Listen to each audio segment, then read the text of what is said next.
Yo, what's up mga parts? So, good evening. For tonight's video is ito, brand new na Honda EDV 160. So, ka-convert natin or magic lowered natin kasi gusto ni boss ng drop yung kanyang EDV.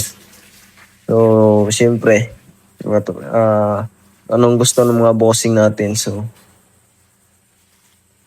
yun din ang gagawin natin. So, medyo malumay yung tinig natin ngayon mga part kasi parang lalagnatin tayo. So natamaan tayo ng sakit. Sobrang busy kasi. Tapos palaging puyat sa kakatrabaho, sa overtime na ginagawa natin. Ang daming pending na gawain eh. So need talaga mag-OT. Tapos pag umaga trabaho, tapos minsan pumunta pa sa dagat. So natamaan talaga ng sakit.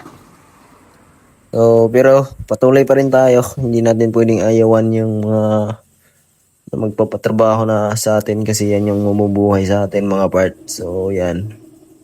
Honda EDV 160. Grabe yung tindigan. Naka-low na siya. Sarap na. So, yung stock niya kanina parang masagwa patignan. Tapos ngayon, grabe. Lumapa na talaga yung headlight. Yan yung gustong-gustong ipagawa ni boss. So, satisfied talaga si bossing. So, salamat boss sa tiwala.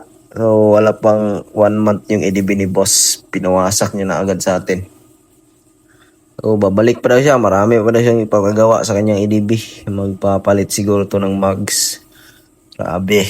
Ang ganda talaga ng EDB pag naka-lowered mga part. Tapos grabe yung ilaw.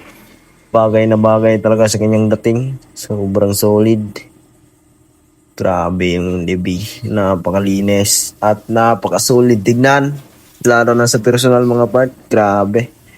Tapos tinisting ko all dudes, walang sabit, walang tama, walang alog. So syempre, video worth nga ni. Let's go.